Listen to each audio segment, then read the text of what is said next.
যদি আল্লাহকে পেতে চাও তবে কোরআনকে ভালোবাসো, যদি জান্নাতে যেতে চাও তবে কোরআনকে ভালোবাসো।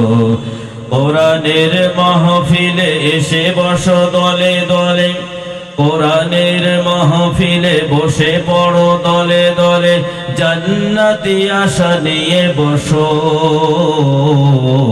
যদি আল্লাহকে পেতে চাও তবে কোরআনকে ভালোবাসো, যদি জান্নাতে যেতে চাও তবে কোরআনকে ভালোবাসো।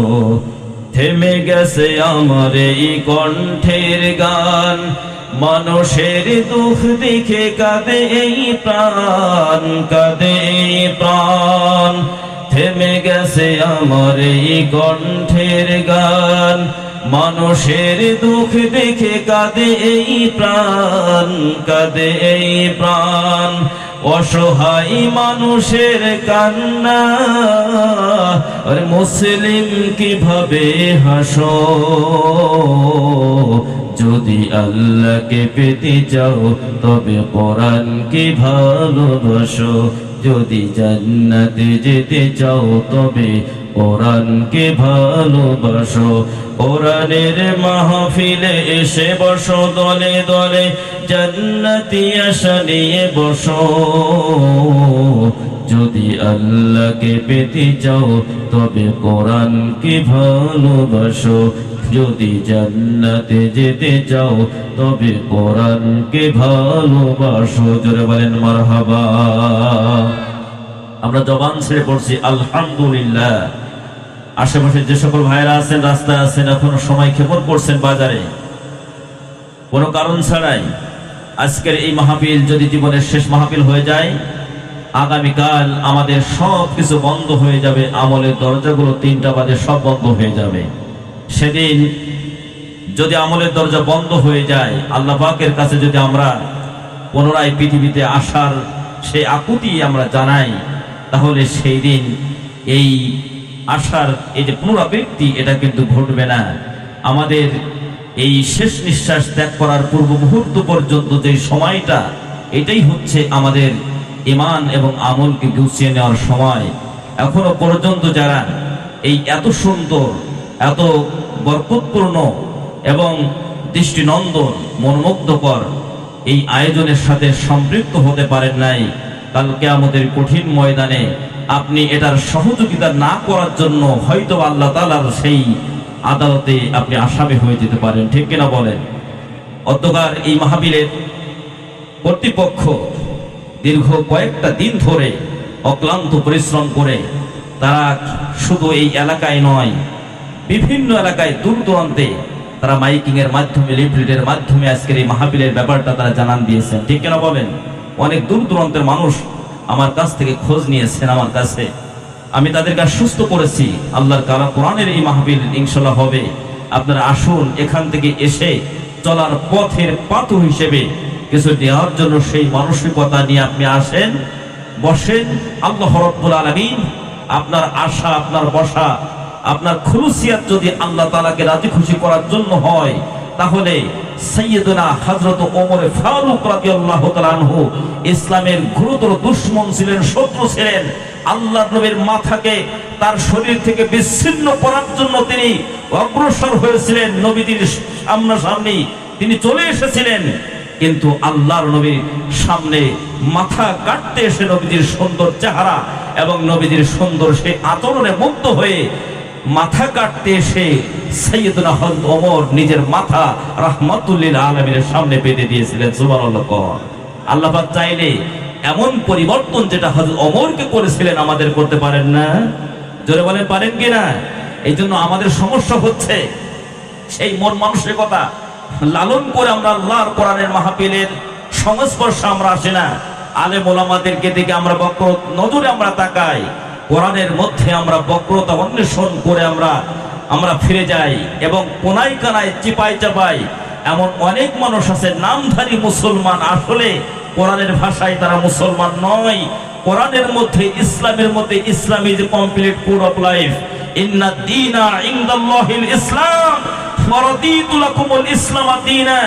একটি শাশ্বত এবং পরিপূর্ণ জীবন ব্যবস্থা দিয়ে আল্লাহ রাব্বুল আলামিন আমাদের জন্য দান করলেন যে এই ইসলাম, এই শাশ্বত জীবন ব্যবস্থাকে যদি তোমরা মনে প্রাণে জীবনের সকল রন্ধে রন্ধে তোমরা যদি এটাকে গ্রহণ করে নিতে পারো, এটা শুরু করেছে এর মঞ্জিল হবে আল্লাহর জান্নাত। জোরে বলেন সুবহানাল্লাহ। কিন্তু সেই মানসিকতা তো আমরা অনেকেই লালন করি না, আমরা বক্রতা অন্বেষণ করি। বিগত সময়ে ফ্যাসিজম যারা চালু করেছিল, ফ্যাসিস্টের আমলে আল্লাহর কোরআনের মাহফিলের উপরে এমন ভাবে এটার উপরে তারা নজর রাখতো, মনে হতো আল্লাহর কোরআনের মাহফিলের সাথেই, আল্লাহর কোরআনের সাথেই তাদের যত শত্রুতা, তাদের যত দুশ্মনী। জোরে বলেন ঠিক না বেঠিক? যুগে যুগে এটা প্রমাণ করেছে, আল্লাহর কোরআনকে আপনি যত তাড়াতাড়ি বন্ধু বানাতে পারবেন, আল্লাহর কোরআনের রঙে জীবনকে রঙিন করতে পারবেন, আপনার তাকদীর পরিবর্তন হয়ে যাবে, কিসমত পরিবর্তন হয়ে যাবে। এই কোরআনুল কারীম আপনাকে আলোকিত মানুষে পরিণত করবে। এই কোরআনুল কারীম আপনাকে সাইয়্যিদুনা হযরত আবু বকর সিদ্দিক রাদিয়াল্লাহু তাআলা আনহুর মতো আপনাকে কবুল করে নেবে।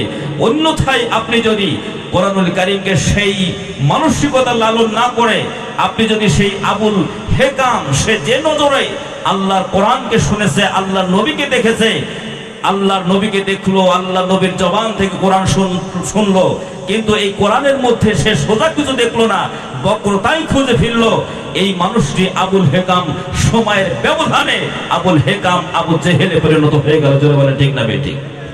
সম্মানিত ভাই বন্ধুগণ, আল্লাহ রাব্বুল আলামিন বলেন, আল্লাহর কোরআনের সংস্পর্শে এসে যারা আল্লাহর কোরআনকে বাস্তব জীবনে লালন করার মন মানসিকতা নিয়ে এখানে আসবে এবং বসবে, তাদের পরিবর্তন আল্লাহ রাব্বুল আলামিন করে দিবেন। এই কোরআনুল কারীম এমন একটি কিতাব যার মধ্যে সকল সমস্যার সুস্পষ্ট সমাধান আল্লাহ রাব্বুল আলামিন এই কোরআনুল কারীমের মধ্যে দান করে দিয়েছেন। আল্লাহ পাক এমন কোন বাকি রাখেন নাই যা আল্লাহর কোরআনের মধ্যে আল্লাহ পাক ঢুকাই দেন নাই। রাব্বুল আলামিন সূরাতুল ফুরকানের 33 নম্বর আয়াত আল্লাহ পাক বলেন, ওয়ালা ইয়াতুনাকা বিমাসালিন ইল্লা জিনাকা বিল হাক্কি ওয়া আহসানা তাফসীরা। জোরে জোরে বলেন আল্লাহু আকবার, আরো জোরে বলেন আল্লাহু আকবার। আল্লাহ পাক বলেন, ও নবী, এমন কোন বিষয় নাই, এমন কোন সমস্যা নাই যে সমস্যার সমাধান সুস্পষ্ট ভাবে, চমৎকার ভাবে আমি আল্লাহ রাব্বুল আলামিন ব্যাখ্যা বিশ্লেষণ সহ আপনাকে আমি বলে দেই নাই, আপনাকে আমি শোনাই নাই। আল্লাহ পাক চাইলে কোরআনুল কারীমকে একসাথে আল্লাহ পাক একসাথে নাজিল করতে পারতেন, কিন্তু নবীজির নবুয়তের জিন্দেগি ছিল 23 বছর। যারা বলেন কয় বছর? 40 বছর বয়সে তিনি নবুয়ত পেয়েছেন এবং এরপরে 23 বছর নবুয়তের জিন্দেগি। মক্কায় তিনি ছিলেন 13 বছর, মদিনায় যে সময় পেয়েছেন 10 বছর। এই 10 বছর আর আগের 13 বছর মোট মিলে হয় হচ্ছে আপনার 23 বছর। এই 23 বছর ধরে আল্লাহ রাব্বুল আলামিন এই 6666 অথবা 6236 আয়াতে কারিমা সম্বলিত বিশাল একটি মহাগ্রন্থ কোরআনুল কারীম আল্লাহ পাক তার হাবিবের উপর নাজিল করেছেন। এবং যখন যেটা যেমন প্রয়োজন হয়েছে, সময় যুগের চাহিদা অনুযায়ী আল্লাহ রাব্বুল আলামিন কখনো সূরা আকারে, কখনো আয়াত আকারে, কখনো শব্দ আকারে আল্লাহ রাব্বুল আলামিন একেবারে কাফেরদের যে কোনো প্রশ্নের টাটকা টাটকা সমাধান আল্লাহ পাক দিয়েছেন। এই জন্য যে এই পৃথিবী যতদিন থাকবে মানুষ কোরআনের সংস্পর্শে আসবে, কোরআনকে জানার চেষ্টা করবে, কোরআনকে বোঝার চেষ্টা করবে, এটা মোটেও পূরণ হবে না। আল্লাহ রাব্বুল আলামিন কিয়ামত পর্যন্ত এই কোরআনকে আল্লাহ পাক আধুনিক কিতাবে পরিণত করে দিয়েছেন। সুবহানাল্লাহ। সুতরাং এই কোরআনের সংস্পর্শে এসে জীবনকে পরিবর্তন যদি আপনি আমি না করতে পারি, তাহলে ক্ষতিগ্রস্ত দিন শেষে আমাকেই হতে হবে। কেননা কাল কিয়ামতের কঠিন ময়দানে এই কোরআন আল্লাহ পাক যার উপরে নাজিল করেছেন, তিনি যদি আমার বিপক্ষে সেদিন অবস্থান গ্রহণ করেন, কোরআনকে না মানার কারণে, কোরআনকে না বোঝার কারণে, কোরআনের যে বিধিবিধানগুলো আছে সেগুলোকে গ্রহণ না করার কারণে, কোরআনকে পরিত্যক্ত কিতাবে পরিণত করার কারণে কাল কিয়ামতের কঠিন ময়দানে রাহমাতুল লিল আলামিন যদি আমার বিপক্ষে সেদিন দাঁড়িয়ে যায়, আপনি বলেন আল্লাহ রাসূল যদি বিপক্ষে দাঁড়িয়ে যায়, তাহলে আপনার আমার পক্ষে ডিফেন্স দেওয়ার মতো সেদিন কাউকে খুঁজে পাওয়া যাবে কি? যারা বলেন যাবে, তাহলে ইচ্ছাই হোক আর অনিচ্ছাই হোক কোরআনকে বন্ধু বানানোর দরকার আছে না নাই? যারা বলেন আছে না নাই? আল্লাহ রাব্বুল আলামিন সূরাতুল ফুরকানের 30 নম্বর আয়াতে যারা কোরআনুল কারীমকে বন্ধু রূপে পরিণত করবে না, কোরআনুল কারীমের দাবির সাথে যারা নিজেদের দাবিকে যারা একীভূত করবে না, কোরআনের প্রত্যেকটা হারাম এবং হালালের সাথে যারা ঐক্যমত পোষণ করবে না, কাল কিয়ামতের কঠিন ময়দানে আল্লাহ রাসূল সেদিন এই জাতীয় মানুষদের বিরুদ্ধে তিনি সেদিন মামলা দায়ের করবেন। রব্বুল আলামিন সেই প্রশ্নটা আগেই ফাঁস করে দিয়েছেন। আল্লাহ পাক 30 নম্বর আয়াত সূরাতুল ফুরকানের মধ্যে আল্লাহ পাক জানালেন, আল্লাহ রাব্বুল আলামিন জানালেন কাল কিয়ামতের কঠিন ময়দানে আল্লাহর নবী ওয়াকালার রাসূলু ইয়া রাব্বি ইন্না কওমি ইত্তাখাযু হাযাল কুরআনা মাহজুরা। কাল কিয়ামতের কঠিন ময়দানে নবীজি সেদিন আল্লাহ পাকের সামনে অভিযোগ দায়ের করবে, রব্বুল আলামিন এই কিতাবকে আমি রেখে এসেছিলাম, এই কিতাবের মধ্যে এমন কোন বিষয় নাই যা এটার মধ্যে নাই, সকল বিষয় সম্বলিত একটি কিতাব আমি আমার উম্মতের কাছে রেখে এসেছিলাম এবং তাদেরকে বলে এসেছিলাম, যখন বিদায় নিয়েছি তার পূর্বে বলেছি লাম তারাকতু ফীকুম আমরাইন লাম তাদিল্লু মা তামাসসাকতুম বিহিমা কিতাবাল্লাহি ওয়া সুন্নাত রাসূল। আল্লাহর নবী বলে গিয়েছেন আমি দুনিয়ার মাঝ থেকে বিদায় নিয়ে চলে গেলাম, আমি যাওয়ার আগে তোমাদের জন্য দুইটি জিনিস, আমি দুইটি বস্তু তোমাদের জন্য রেখে গেলাম, এই দুইটি বস্তু যদি তোমরা এটাকে ধরে রাখতে পারো, এটাকে যদি তোমরা মেনে চলতে পারো, এখান থেকে যদি তোমরা তোমাদের সেই হেদায়েত তোমরা যদি অন্বেষণ করতে পারো, তাহলে তোমরা কখনো লক্ষ্যচ্যুত হবে না, তোমরা কখনো গোমরা হবে না, তোমরা কখনো পথভ্রষ্ট হবে না, সর্বোপরি জাহান্নামের অধিবাসী তোমরা হবে না, তোমরা জান্নাতের অধিবাসী হতে পারবে। তার মধ্যে নাম্বার 1 হচ্ছে, নাম্বার 1 হচ্ছে মহাগ্রন্থ কোরআনুল কারীম, 2 নম্বর হচ্ছে আমি নবী আমার সুন্নাহ। জোরে বলেন সুবহানাল্লাহ। কিন্তু আমরা সব কিছু বুঝি, সব কিছু মানি, চাচাজি, আমার বাবাজি, আমার ভাই, আমার মা ও বোনেরা, জমির দাগ নম্বর, খতিয়ান নম্বর, কেমনে কি সবগুলো বোঝে। কিন্তু অনেক মানুষ নামধারী মুসলমান এমন আছে যে সূরা ফাতিহা পড়তে গেলে পায়জামা নষ্ট হওয়ার সম্ভাবনা আছে না নাই? জোরে বলেন আছে না নাই? কোরআনের সাথে সম্পর্কটা আপনার আমার কেমন যে সূরা ফাতিহা সাহস করে যদি আমরা বলি সূরা ফাতিহা না পড়লে তো নামাজই হয় না, তাহলে একটু তেলাওয়াত করেন, তখন বলে বোঝেন তো আপনারা হাফেজ মানুষ, আলেম মানুষ, আপনাদের সামনে কেমনে পড়ি, আমাদের তো এমনি হয় না, আর আপনাদের সামনে যদি আমরা এটাগুলো পড়তে বলে তাহলে তো আমাদের কাপড় চোপড় এমনি নষ্ট হয়ে যাবে।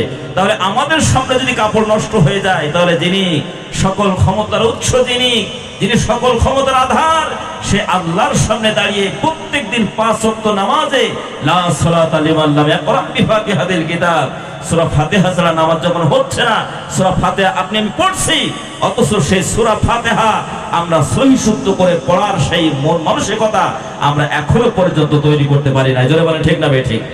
আর জোরে বলেন ঠিক না বে ঠিক?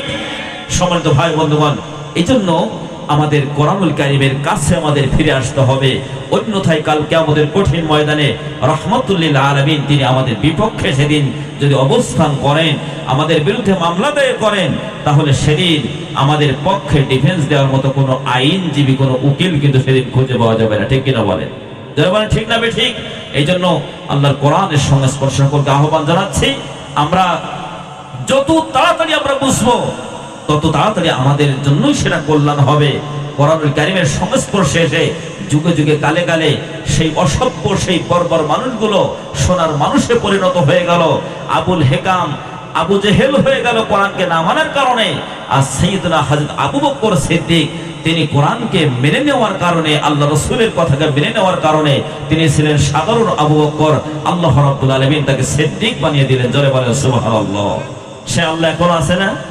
যারা বলেন আছে কিনা? কোরআনের সংস্পর্শ আসলে আমাদের কেমন পরিবর্তন হবে?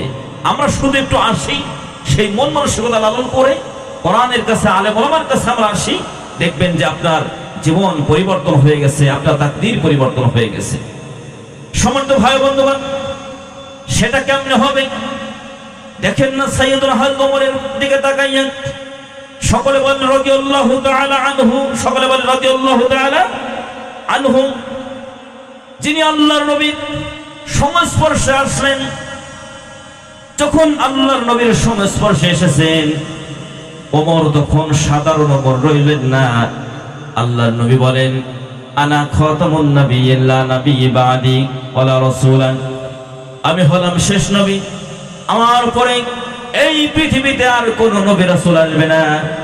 আমার পরে যদি কোন নবী রাসূল এই পৃথিবীতে আসতো লাকানা ওমর, আল্লাহ রাব্বুল আলামিন হযরত ওমরকে অবশ্যই নবী বানায় দিতেন। জোরে বলেন সুবহানাল্লাহ।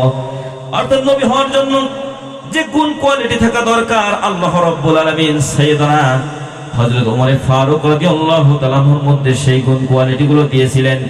এই জন্য আজকের এই মাহফিল আমার যুবক এবং তরুণ ভাইদের তাদের অদম্য স্পৃহায় এখানে বহির প্রকাশ ঘটেছে।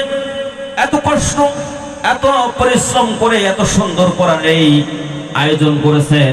আমি দোয়া করি হৃদয় থেকে, আপনাদের কাছে দোয়া চাই আমার যুবক ভাইদেরকে আল্লাহ রাব্বুল আলামিন যেন সাইয়েদনা হযরত আবু বকর, সাইয়েদনা হযরত ওমর ফারুক রাদিয়াল্লাহু তাআলা আনহুর মতো করে দেন। সকলে বলেন আমিন। আমার ভাই বন্ধুগণ, নবী করিম সাল্লাল্লাহু আলাইহি সাল্লাম যুবকদেরকে অত্যন্ত তিনি ভালোবাসতেন, তিনি মহব্বত করতেন। আমরা যুবকরা যখন আমাদের কাছে কোনো ধর্মীয় কিংবা কোনো সামাজিক কোনো বিষয় নিয়ে আমাদের সামনে যখন উপস্থিত হয়, তখন মুরব্বী টাইপের কিছু মানুষ তারা প্রশ্ন ছাড়াই সহযোগিতা করে। আবার এমন অনেক মানুষ আছে প্রশ্ন বাণী জর্জরিত করে, কি দরকার এগুলোর, এসে গান বাজনা মমতাজ এনে ড্যান্স করালে ভালো হতো। আমাদের অনেক যারা গাড়ি গান যারা যাত্রা পলায়, যারা বেশি আসক্ত হয়ে জীবনের পরতে এগুলোর সাথে যারা একীভূত হয়ে এ পর্যন্ত যারা এসেছেন, আল্লাহর কোরআনের সাথে দুশ্মনী আর ওইগুলোর সাথে তাদের ছিল বন্ধুত্ব। যুবকদেরকে তারা সেইভাবে গ্রহণ করতে পারে নাই। শয়তানি কাজে যত না প্রশ্ন, আল্লাহর কাজে যখন তারা অগ্রসর হয় সহযোগিতার পরিবর্তে তার চেয়ে বেশি প্রশ্ন করা হয়। এমন ডাকাত মার্কা মুসলমান আমাদের সমাজে আছে না নাই? যারা বলেন আছে না নাই? তার যুবকদেরকে সহযোগিতা করা দরকার আছে নাকি নাই? যুবকদেরকে আমরা ধমক দেই, যুবকদেরকে আমরা তাদেরকে যেভাবে স্নেহ এবং মমতা দিয়ে ভালো কাজ যেটা আমি করতে পারবো না চিন্তা করার আগে যুবকেরা যদি সেই চিন্তা করে, তাহলে আমি নড়ে চড়ে বসার আগে তাদের দ্বারা সেই কাজ করা কিন্তু সম্ভব হয়ে যায়, অনেকটা তারা করে ফেলতে পারেন। এই জন্য আল্লাহর নবী যুবকদেরকে এত পছন্দ করেছেন, এত বেশি ভালোবেসেছেন।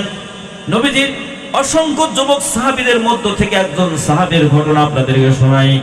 নবীজির সেই সাহাবীর নাম ছিল হযরত জারির রাদিয়াল্লাহু তাআলা আনহু। নবী করিম সাল্লাল্লাহু আলাইহি ওয়াসাল্লাম কথা বলছেন, সাহাবাজ মাইন বেষ্টিত নবীজি কথা বলছেন। এমন সময় নবীজির সাহাবী যুবক মানুষ, টকবকে যুবক জারির, তিনি ওই মজলিসে তিনি উপস্থিত হয়েছেন।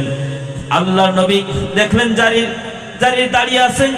নবীজি তার শরীর মোবারক থেকে চাদরখানা খুলে দিয়া জারিরকে তিনি বসার জন্য দিলেন। আল্লাহর নবী বললেন, জারির তুমি দাঁড়ানো কেন? আল্লাহর নবী চাদর খুলে দিয়ে বললেন, জারির তুমি আমার চাদরে বসে পড়ো। হযরত জারির রাদিয়াল্লাহু তাআলা আনহু তিনি নবীজির দেওয়া চাদরখানা নিয়ে তিনি বুকে লাগান আর মুখে লাগান, সম্মান জানান আর বলেন, ইয়া রাসূলুল্লাহ, আপনি যেভাবে আমি যুবক জারিরকে আপনি সম্মান দিলেন, আমি আল্লাহর কাছে আপনার জন্য কামনা করি আল্লাহ রাব্বুল আলামিন আপনাকে যে সম্মান, যে ইজ্জত, যে মর্যাদা দিয়েছেন, এই মর্যাদা, এই ইজ্জত সম্মানকে আল্লাহ রাব্বুল আলামিন যেন আরো অনেক গুণ বৃদ্ধি করে দেন। জোরে বলেন সুবহানাল্লাহ। আমার ভাই বন্ধুগণ, এই জন্য এত সুন্দর আয়োজন। আজকের সিংহভাগ যুবক এবং তরুণ যারা, তারা কিন্তু এই আয়োজনের সাথে তাদের সম্পৃক্ততা রয়েছে। সাতেনতলা বাজারে যে সকল ব্যবসায়ী ভাইরা আছেন, অধিকাংশই কিন্তু যুবক, বৃদ্ধ মানুষের সংখ্যা কম। তাদের সহযোগিতায়, এলাকাবাসীর সহযোগিতায় এত সুন্দর আয়োজন তারা করলেন। প্রতি বছর যেন এই ময়দানে এই আল্লাহর কোরআনের এই মাহফিল এর থেকে বড়তর তারা যেন করতে পারেন, এর জন্য আমরা হৃদয় থেকে দোয়া করছি। এবং আমাদের সামনে যখন তারা আসবে এবং সাহায্য সহযোগিতা, এটা পরামর্শ হোক, আর্থিক হোক, আর যেভাবে হোক, এই সহযোগিতা আমরা সকলে করব এবং তাদের জন্য দোয়া করব। আল্লাহ তাআলা সেই তৌফিক আমাদের দান করেন। সকলে বলেন আমিন। আমার ভাই বন্ধুগণ, আমি আলোচনার সূচনায় শিরোনাম হিসেবে মহাগ্রন্থ আল কোরআনুল কারীম থেকে একটি সূরার প্রথম অংশ 3টি আয়াতে কারিমা তেলাওয়াত করেছি। মনে আছে আপনাদের? সূরাটির নাম হচ্ছে সূরাতুল আনকাবুত। বলেন সূরার নাম কি? সকলকে কথা বলতে হবে। সূরাটির নাম কি? সূরাতুল আনকাবুত। আনকাবুত শব্দের অর্থ হচ্ছে মাকড়সা। আনকাবুত শব্দের অর্থ কি? মাকড়সা। আল্লাহ রাব্বুল আলামিন বড় দেহ বিশিষ্ট যে প্রাণী আছে এই পৃথিবীতে, হাতি, এই হাতির নামে আল্লাহ পাক সূরা নাজিল করেছেন, সূরাতুল ফিল। হাতি যেমন বড়, সূরাটি কিন্তু সেরকম বড় না, সূরাটি ছোট। আল্লাহ পাক যেমন বড় বড় প্রাণীর নামে সূরা নাজিল করেছেন, ছোট্ট ছোট্ট কীট পতঙ্গের নামে আল্লাহ পাক সূরা নাজিল করেছেন। আর এই কীট পতঙ্গের আলোচনা কোরআনের মধ্যে ঢুকে দেওয়ার মধ্য দিয়ে আল্লাহ পাক বলছেন এমন অনেক উদাহরণ আছে, এমন অনেক মেসাল আছে, যেই উদাহরণগুলো, যে মেসালগুলো আমি মানুষের জন্যই আমি এগুলো বলেছি, মানুষের জন্যই আমি নাজিল করেছি। ওয়াতিলকাল আমসালু নাদরিবুহা লিন-নাস ওমা ইয়াকিলুহা ইল্লাল আলিমুন। আল্লাহ তাআলা বলছেন আমি অনেক উদাহরণ, এমন উদাহরণ আছে যা কোরআনের মধ্যে আমি দিয়েছি, এটা মানুষের জন্য দিয়েছি। তবে অধিকাংশ মানুষ কিন্তু চিন্তাশীল না হওয়ার কারণে তারা চিন্তা করে না, তারা গবেষণা করে না। অথচ কোরআনকে আমি আল্লাহ পাক নাজিল করলাম আফালা ইয়াতাদাব্বারুনাল কোরআন, এই কোরআনকে তাদাব্বুর করার জন্য, ইস্তেহাদ করার জন্য, গবেষণা করার জন্য, বুঝে বুঝে কোরআনুল কারীমকে পড়ার জন্য। এই জন্য যে কোরআনুল কারীমকে মানুষ যত বোঝার চেষ্টা করবে, তার দৃষ্টিকে আল্লাহ রাব্বুল আলামিন তত বেশি খুলে দিবেন, উন্মুক্ত হয়ে যাবে। আর কোরআনুল কারীমের সাথে সম্পর্ক যার যত বেশি কম, তার অবস্থা এমন হবে সে ছিল অন্ধকারে, আরো বেশি অন্ধকারের মধ্যে আল্লাহ পাক ঢুকিয়ে দেবেন।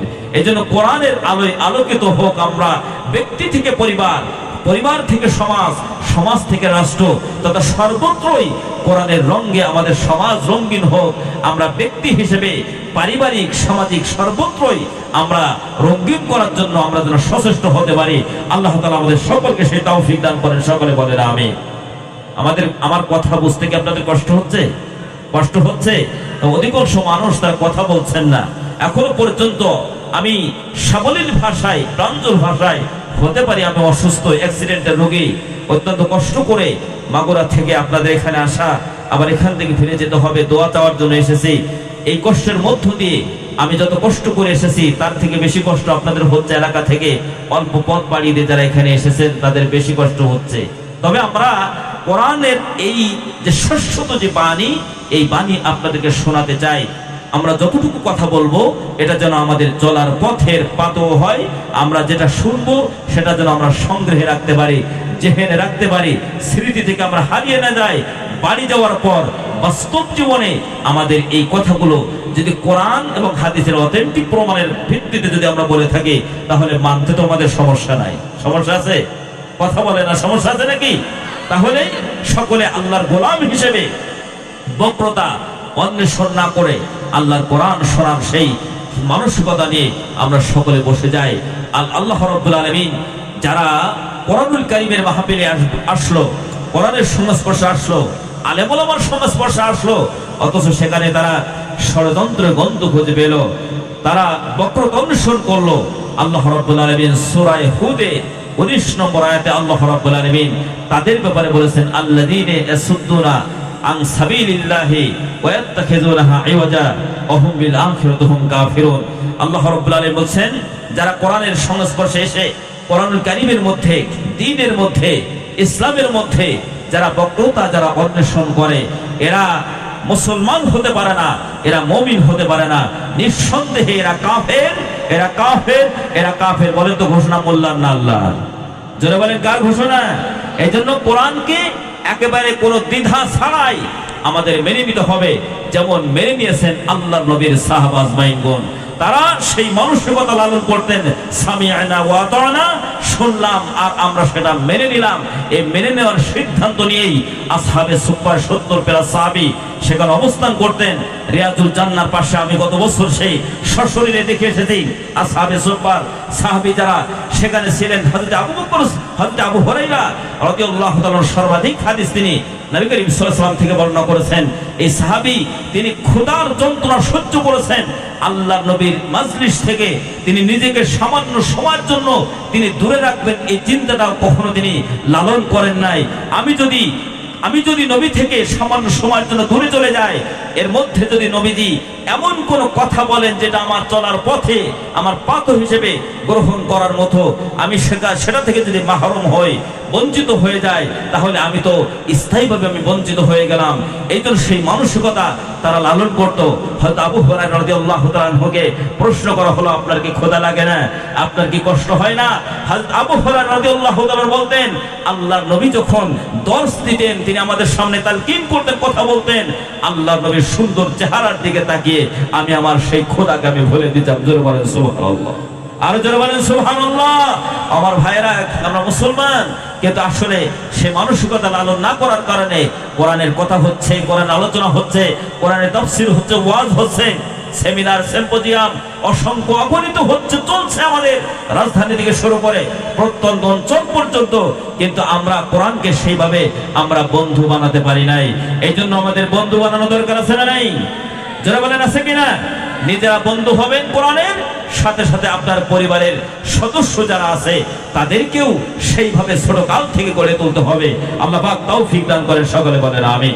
সম্মানিত ভাইরা, সূরাতুল আনকাবুত সম্পর্কে বলছিলাম, আল্লাহ রাব্বুল আলামিন ছোট্ট মাকড়সা নামে আল্লাহ পাক সূরা নাজিল করলেন।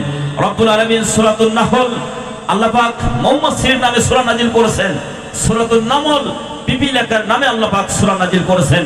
এইরকম ছোট্ট ছোট্ট ক্ষুদ্র পিপিলিকা, ছোট্ট আপনার এরকম কীটপতঙ্গের নামে আল্লাহ পাক সূরা নাজিল করে আল্লাহ পাক আমাদেরকে বোঝাতে চেয়েছেন, এই পৃথিবীতে তোমরা এই পৃথিবীটাকে এত বেশি তোমরা এটাকে গ্রহণ করেছো, এই পৃথিবীর তোমাদের শান শৌকত, তোমাদের জমি জায়গা, তোমাদের অর্থ সম্পদ, তোমাদের যা কিছু দুনিয়ার সৌন্দর্য, এগুলোকে তোমরা এত বেশি এটাকে তোমরা মানে গ্রহণ করে নিয়েছো, আকৃষ্ট হয়ে আছো। এইটা আল্লাহ রাব্বুল আলামিনের কাছে এগুলোর কোনো মূল্য নাই, এগুলো খেলতামাশা ছাড়া আল্লাহ পাকের কাছে এগুলো আর কিছুই নয়। সম্মানিত ভাই বন্ধুগণ, আল্লাহ রাব্বুল আলামিন সূরাতুল আনকাবুতের ৬৪ নম্বর আয়াতে রব্বুল আলামিন বলেন, ওমা হাদিহিল হায়াতুদ দুনিয়া ইল্লা লাহু ওয়া লাইবুন ওয়া ইন্নাদ দারাল আখিরাতা লাহিয়াল হায়াওয়ান লাউ কানু ইয়ালামুন। জোরে জোরে বলেন আল্লাহু আকবার, আরো জোরে বলেন আল্লাহু আকবার। আমরা এই দুনিয়াটাকে এত বেশি মজবুত করে ধরেছি, দুনিয়া খাবো, খাওয়া খাওয়া নিয়ে, আপনার দুনিয়ার সম্পদ নিয়ে, টাকা পয়সা নিয়ে, গাড়ি নিয়ে, বাড়ি নিয়ে, যার গাড়ি 2টা আছে তার 4টা করতে হবে, যার জমি 10 বিঘা আছে 20 বিঘা করতে হবে। এরকম অসুস্থ প্রতিযোগিতা আমাদের সমাজে আছে না নাই? এটাকে আপনি সুস্থ প্রতিযোগিতা বলবেন না অসুস্থ প্রতিযোগিতা বলবেন? এই দুনিয়ার এইগুলোর পিছনে আপনি এত বেশি মেহনত, এত বেশি আপনি পরিশ্রম করছেন যে এটার পিছনে সময় দিতে দিতে আখিরাতকে আপনি বেমালুম ভুলে গেছেন। দুনিয়াকে আপনি এত বেশি শক্ত করে ধরেছেন, অথচ দুনিয়াকে যতই শক্ত করে আপনি ধরেন না কেন, আপনি তো দুনিয়ায় স্থায়ী হতে পারবেন না। দুনিয়া থেকে আমাদের সকলকে চলে যেতে হবে, কি হবে না? যেটা বলেন, যারা দুনিয়াকে শক্ত ও মজবুত করে ধরেছিল তারা কিন্তু টিকে থাকতে পারে নাই। ইবনে কাইয়্যুম রাহমাতুল্লাহ আলাইহি তিনি চমৎকার করে বলছেন, যারা আখিরাতকে ভুলে গিয়া কোরআনের শাশ্বত জীবন ব্যবস্থা যারা ভুলে গিয়া, যারা দুনিয়াকে বেশি মজবুত করে ধরেছে, শক্ত করে যারা ধরেছে, তিনি বলছেন, মা মাতা ফি দুনিয়া হালামুন ওয়া মা বাকিয়া মিনহা আমানি ওয়াল ওয়াক্তু বাইনাহুমা দাইউন। সেই সমস্ত মানুষের জন্য উদাহরণটা এমন যে আমরা জীবনে যে সময়টা ফেলে এসেছি, সেই সময়টা ফেলে আসার সময়টা আমাদের কাছে স্বপ্ন মনে হবে, আর সামনে যে দিনগুলি বাকি আছে এই দিনগুলি আমাদের কাছে আকাঙ্ক্ষা মনে হবে। ইবনে কাইয়্যুম বলেন, পিছনের ফেলে আসার সময়গুলোকে চামড়া ঢিলা ছিল না, চামড়াগুলো শক্ত ছিল, এই চামড়াগুলো এখন ঢেলা হয়ে গেছে, চুলগুলো দাড়িগুলো পেকে গিয়েছে, এক সময় এটা পাকা ছিল না। তারপরে হাটে তোমার লাঠি ছাড়া তুমি স্বাভাবিকভাবেই তুমি চলাফেরা করতে পারতে, তোমার প্রয়োজনীয় কাজগুলো করতে তোমার সমস্যা হতো না, কিন্তু সময়ের ব্যবধানে নিজের শরীর নিজের কাছেই বোঝা হয়ে গেছে। ইবনে কাইয়্যুম বলেন, ওই যে ফেলে আসার সময়গুলো নিয়ে তুমি চিন্তা করতে থাকো, এটা তোমার কাছে স্বপ্নের মতো মনে হবে। আর সামনে কয়দিন বাঁচবা, তোমার পরিবার, তোমার বিবি বাল বাচ্চা, তোমার পরবর্তী প্রজন্মকে তুমি এস্টাবলিশ করতে পেরেছো কিনা, প্রতিষ্ঠিত করতে পেরেছো কিনা, তাদের নিয়ে তুমি চিন্তা করছো, স্বপ্ন দেখছো। এই চিন্তার স্বপ্ন আর আকাঙ্ক্ষা, এটার মধ্যে তুমি ডুবে থাকো। ওয়াল ওয়াক্তু বাইনাহুমা দায়ুন, দুইটার মাঝখান থেকে আস্তে আস্তে তোমার জীবনের সময়গুলো মাইনাস হয়ে যাচ্ছে। জোরে বলেন ঠিক না ঠিক? আর জোরে বলেন ঠিক না ঠিক? ইবনে কাইয়্যিম বলেন, ওয়া ইয়াশরা ফি দুনিয়াকুম মিসলা ফাকিদিন আলাল মাই খালাতুহু ফুরুজুল আসাবিঈ, যারা দুনিয়াকে খুব বেশি মজবুত করে ধরবে, যারা দুনিয়াকে বেশি, দুনিয়ার প্রতি বেশি আকৃষ্ট হয়ে যাবে, আখিরাতকে ভুলে গিয়া দুনিয়ার এই চাকচিক্যর দুনিয়ার মোহে পড়ে খেলতামাশার সাথে যারা নিজেদেরকে একেবারে এর সাথে মিলিয়ে নিবে, ইবনে কাইয়্যিম বলছেন, তোমরা কিসের প্রলোভনে তোমরা দুনিয়াকে এত বেশি মজবুত করে ধরেছো? একজন ব্যক্তি যদি খুব শক্তভাবে এক খামসা পানি যদি এভাবে হাতে ধরে, এরপরে যদি ওই পানিটাকে খুব মজবুত করে ধরে, আমি আপনাদের কাছে প্রশ্ন করছি, আপনি যত মজবুত করে পানিটা ধরেন না কেন, এই পানি কতক্ষণ আপনার হাতের মুঠার মধ্যে থাকবে? বলেন তো, বেশিক্ষণ থাকবে?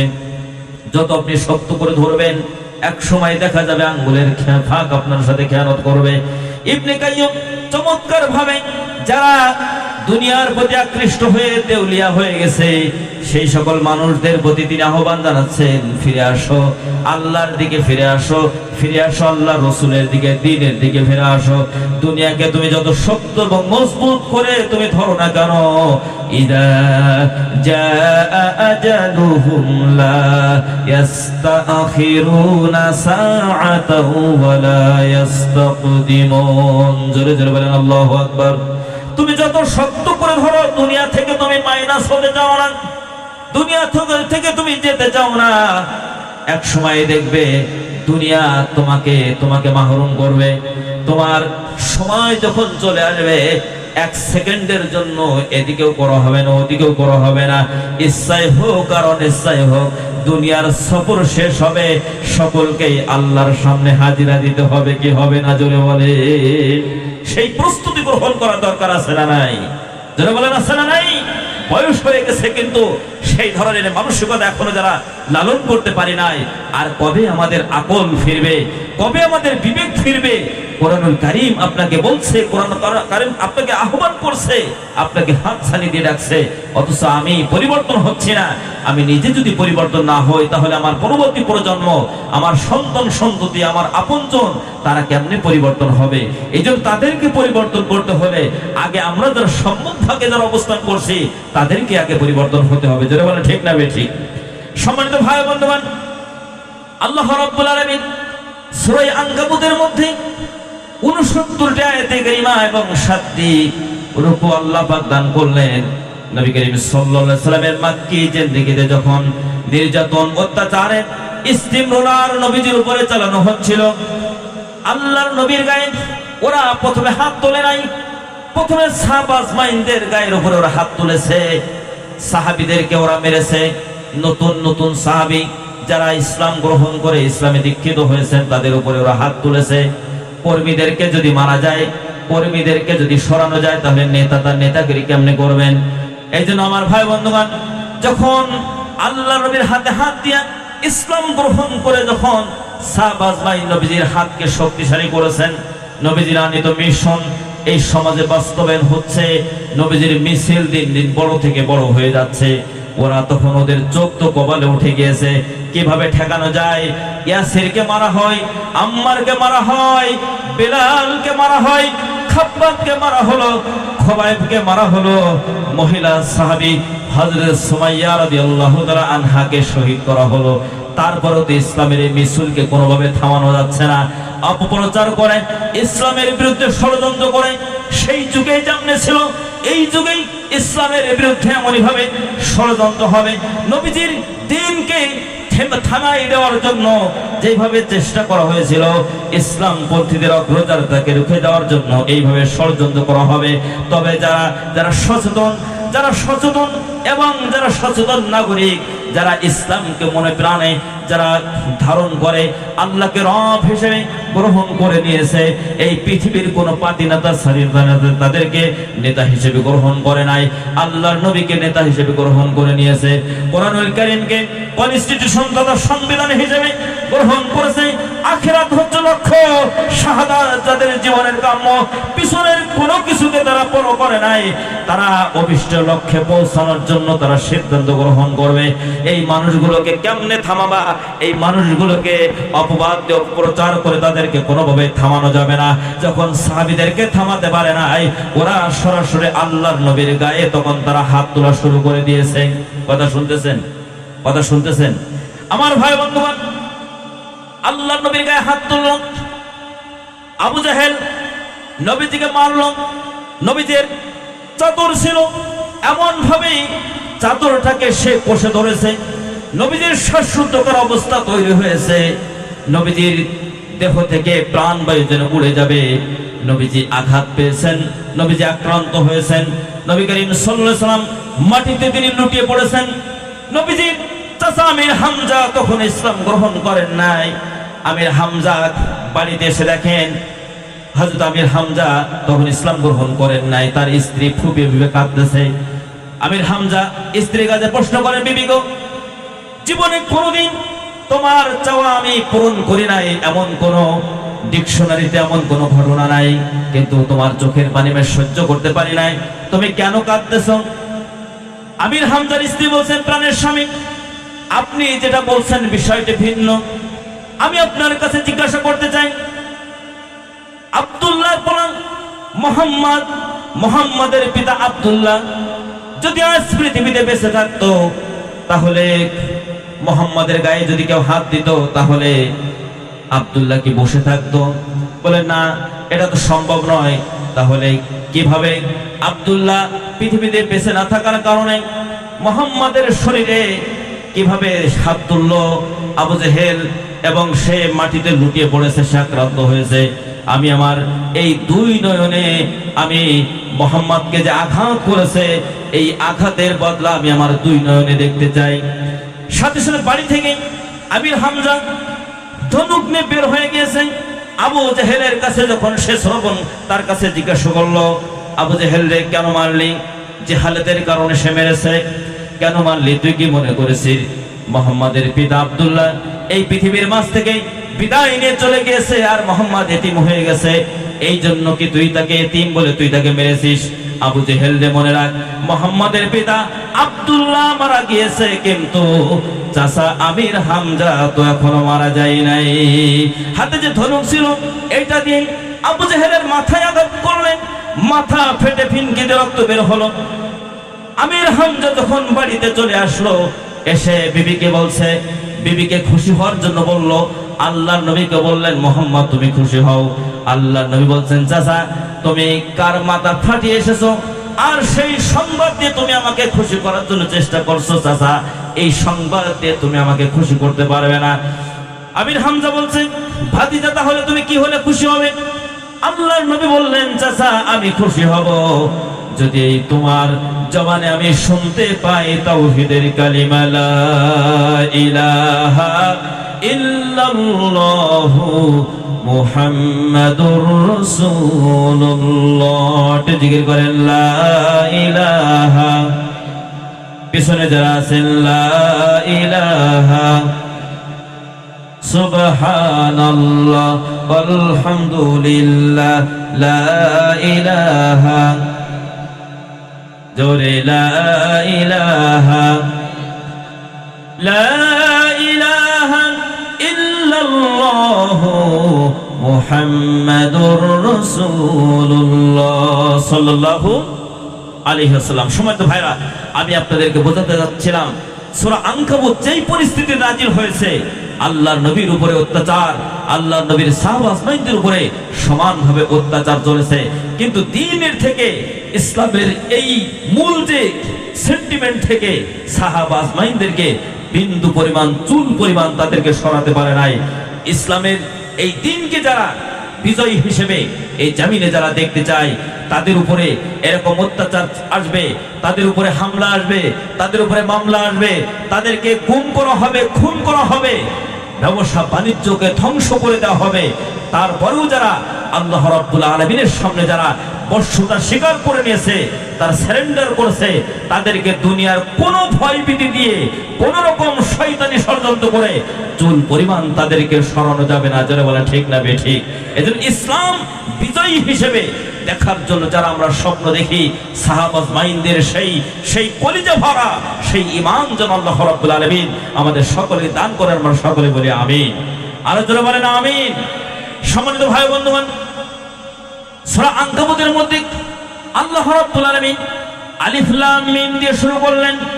হরফে মুকাত্তাআত আয়াতে মুতাশাবিহাতের অন্তর্ভুক্ত আয়াত। 114টি সূরার মধ্যে 29টি সূরার পূর্বে আল্লাহ রাব্বুল আলামিন এই হরফে মুকাত্তাআত দান করেছেন। এ ব্যাপারে আল্লাহ পাক এর অর্থ, এর মানা আল্লাহ পাক ভালো জানেন। এটা আমাদের দেখার দরকার নাই, এটা নিয়ে আমাদের ঘাটাঘাটি করার দরকার নাই। 2 নম্বর আয়াতে রব্বুল আলামিন বলেন, আহাসিবান নাসু আইয়ুতরাকু আইয়াকুলু আমান্না ওয়া হুম লা ইফতানুন। জোরে জোরে বলেন আল্লাহু আকবার। আরো জোরে বলেন আল্লাহু আকবার। আল্লাহ রাব্বুল আলামিন বলেন, মানুষেরা কি মনে করে যে তারা এমনিতেই জান্নাতে প্রবেশ করবে, তাদেরকে এমনিতেই জান্নাত দেওয়া হবে, অথচ তাদেরকে পরীক্ষা করা হবে না। পরীক্ষা ছাড়াই মানুষের চিন্তা, মানুষের সেন্টিমেন্ট, মানুষের চেতনা কিন্তু এইরকমই। বসে বসে তিনি সারাদিন তিনি বিড়ির দোকানে, চায়ের স্টলে তিনি আড্ডা দিবেন, সারাদিন বলদের মতো খাটবেন, আর সন্ধ্যার পর থেকে রাত 12টা পর্যন্ত চায়ের স্টলে যে আড্ডা দিবেন। আর এই ধরনের মানুষগুলো আমাদের থেকে তারা বড় হাফেজ, আমাদের থেকে তারা বড় মাওলানা, আমাদের থেকে তারা কিন্তু বড় মুফতি। দেখবেন আমাদের কাছে কোনো প্রশ্ন যদি কেউ করে, আমরা ভেবেচিন্তে উত্তর দেয়। আর এই চায়ের স্টলে যে মুফতিগুলো বসে থাকে, এরা কোথাও চিন্তা করার প্রয়োজন হয় না, আমরা চুপ করে থাকি, অথচ এর কয়েক গুণ আগেই কিন্তু তারা জবাব দিয়ে দেয়।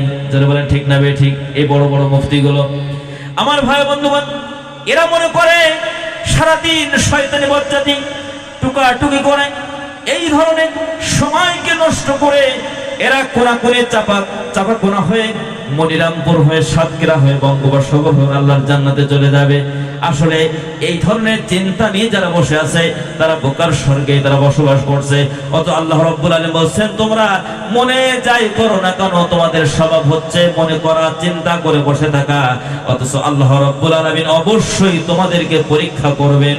তোমরা ঈমানের দাবিতে সত্যবাদী না ঈমানের দাবিতে তোমরা মিথ্যাবাদী, এই প্রমাণ না করা পর্যন্ত আল্লাহ রাব্বুল আলামিন তোমাদের এক কদম উঠাতে দিবেন না। আপনারা বলেন, রাব্বুল আলামিন পরীক্ষা কি শুধু আমাদেরকেই করবেন, নাকি ইতিপূর্বে যারা পৃথিবীর মাঝ থেকে বিদায় নিয়ে চলে গিয়েছেন তাদেরকে পরীক্ষা করেছেন? আল্লাহ রাব্বুল আলামিন বলেন, ওয়ালাকাদ ফাতান্নাল্লাযীনা মিন ক্বাবলিহিম ফালা ইয়া'লামান্নাল্লাহুল্লাযীনা সাদাকু ওয়ালা ইয়া'লামান্নাল কাযিবিন। জোরে বলেন আল্লাহু আকবার। আল্লাহ রাব্বুল আলামিন বলেন, শুধু তোমাদের উপরে এই পরীক্ষা আসবে না, শুধু তোমাদেরকে পরীক্ষা করা হবে না, তোমাদের পূর্ববর্তী যারা এসেছিলেন, এই পথে যারা জীবন পরিচালনা করেছেন, ইমানের দাবিতে সত্যবাদী হওয়ার জন্য যাদের ত্যাগ এবং কোরবানি করতে হয়েছে, ঘর ছাড়তে হয়েছে, বাড়ি ছাড়তে হয়েছে, ব্যবসা বাণিজ্য ধ্বংস হয়েছে, চাকরি বাকরি নষ্ট হয়েছে, পরিবার থেকে বিচ্ছিন্ন হয়ে গেছে, তাদের উপরে পরীক্ষা করা হয়েছে। যেভাবে পরীক্ষা তাদের উপরে করা হয়েছিল, তোমাদের উপরে সেইভাবে পরীক্ষা করা হবে।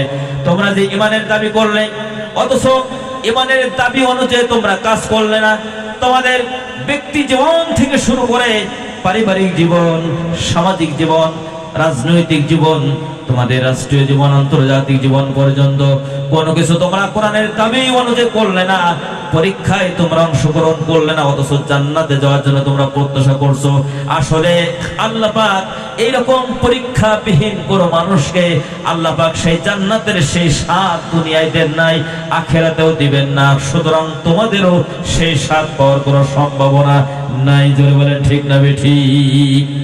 আমার ভাই বন্ধুগণ, নবী করিম সাল্লাল্লাহু আলাইহি ওয়াসাল্লামের সাহাবীদের উপর যে নির্যাতনগুলো এসেছে, বিগত সময়ে যারা ইসলামী আন্দোলনের সাথে যারা সম্পৃক্ত ছিলেন, কোরআনের কর্মী যারা ছিলেন, আল কোরআনকে যারা জীবনে বুকের সাথে যারা ধারণ করেছেন এবং তারা স্বপ্ন দেখেছেন এই 47,000 এই বর্গ মাইলের আল্লাহর নবীর ছোট্ট এই ভূখণ্ডে এখানে কোরআনের শাসন চালু হয়ে যাক, বাংলাদেশের স্তরে স্তরে আল্লাহর কোরআনের শাসন বিধিবিধান অনুযায়ী শাসন পরিচালনা হোক, এটা যারা এই স্বপ্ন দেখেছেন, এই স্বপ্ন দেখেছেন, এর জন্য ময়দানে কাজ করেছেন, তাদেরকে ত্যাগ করতে হয়েছে, তাদেরকে স্যাক্রিফাইস করতে হয়েছে। আল্লাহ রাব্বুল আলামিন বলেন শুধু তোমাদের উপরে আমার হয়েছে, বিষয়টা এমন নয়। নবীজির বিশিষ্ট সাহাবী হযরত খাব্বাব বিন আরাত রাদিয়াল্লাহু তাআলা আনহু, তিনি নবী করিম সাল্লাল্লাহু আলাইহি ওয়াসাল্লামের কাছে গেলেন, যে দেখলেন নবীজি খানায় কাবায় তিনি অবস্থান করছেন, কাবা শরীফের সাথে তিনি ঠেস দিয়ে বিশ্রাম ফরমাচ্ছেন। এমন সময় নবীজির সাহাবী হযরত খাব্বাব সবচেয়ে নির্যাতিত সাহাবীদের মধ্যে তিনি ছিলেন অন্যতম। তিনি নবীজির কাছে গেলেন, যে নবীজিকে লক্ষ্য করে বলেন, আলা তাস্তানসিরুনা আলা তাদউলানা ইয়া রাসূলুল্লাহ, ইয়া রাসূলুল্লাহ, আমাদের জন্য আল্লাহর পক্ষ থেকে কোন সাহায্য কিংবা কোনো বিজয় কি আসবে না?